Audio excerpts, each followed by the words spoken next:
दोस्तों, टीवी की दुनिया से एक बेहद दुखद खबर सामने आई है।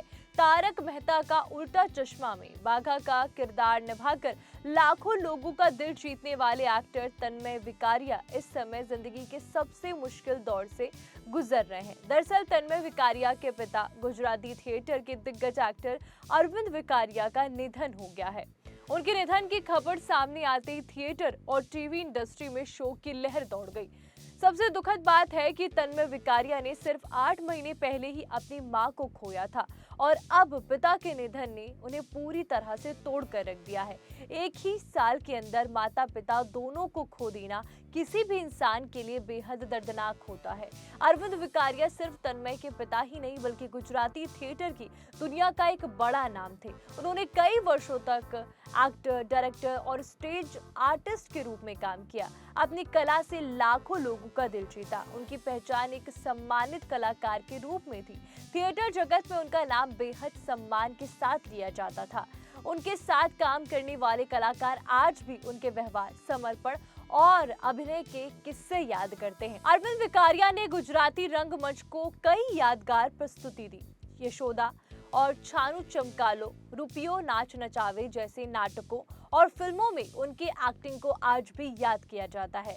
सिर्फ गुजराती सिनेमा और थिएटर ही नहीं, उन्होंने हिंदी टेलीविजन की दुनिया में भी अपनी पहचान बनाई। कई दर्शकों को शायद याद होगा, उन्होंने मुकेश खन्ना के लोकप्रिय शो शक्तिमान में भी काम किया था।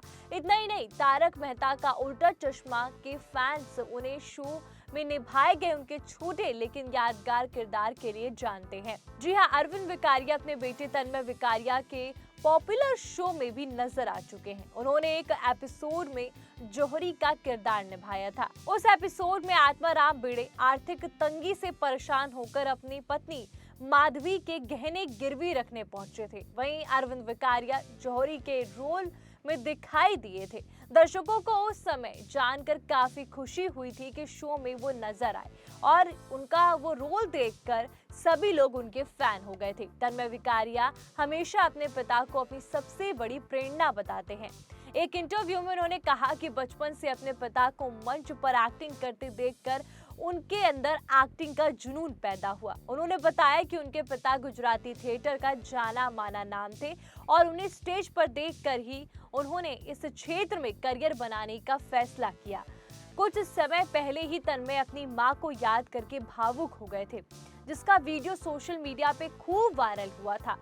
जिस तरीके से उन्होंने अपनी मां को लेकर किस्से सुनाए थे कि उनकी मां उनका हर एक शो देखती थी, ये बातें सुनकर हर एक इंसान भावुक हो गया। जिसने भी ये वीडियो देखा वो हर इंसान रोया। रिपोर्ट के मुताबिक शो की शूटिंग के दौरान उन्हें अपनी मां की याद आ गई और वो खुद को संभाल नहीं पाए। बताया गया कि वो सेट पर ही फूट फूट कर रोने लगे। उस वक्त शूटिंग तक रोकनी पड़ी क्योंकि वहां मौजूद हर शख्स उनकी भावनाओं को महसूस कर रहा था। तन्मय की मां उनकी सबसे बड़ी फैन थी। उन्हें अपने बेटे को टीवी पर बाघा के किरदार में देखना बेहद पसंद था। मां के जाने का दुख अभी तक कम नहीं हुआ था कि अब पिता का साया भी सिर से उठ गया। अगर तन्मय के परिवार की बात करें तो उनकी पत्नी और 2 बच्चे हैं, जिनमें एक बेटा और एक बेटी शामिल है। माता पिता के निधन के बाद अब उनका एक छोटा सा परिवार उनके साथ है। फिलहाल अरविंद विकारिया के निधन से सिर्फ उनका परिवार ही नहीं बल्कि गुजराती थिएटर और टीवी इंडस्ट्री ने भी एक अनुभवी कलाकार को खो दिया। उनका योगदान हमेशा याद किया जाएगा। वहीं फैंस लगातार सोशल मीडिया पे तन्मय विकारिया और उनके परिवार के प्रति संवेदनाएं व्यक्त कर रहे हैं। इस दुख की घड़ी में उन्हें हिम्मत देने की कोशिश कर रहे हैं। दोस्तों, हम भी दिवंगत एक्टर अरविंद विकारिया को श्रद्धांजलि अर्पित करते हैं। ईश्वर से प्रार्थना करते हैं कि उनकी आत्मा को शांति मिले तथा तन्मय विकारिया और उनके परिवार को इस कठिन समय में शक्ति प्रदान करें।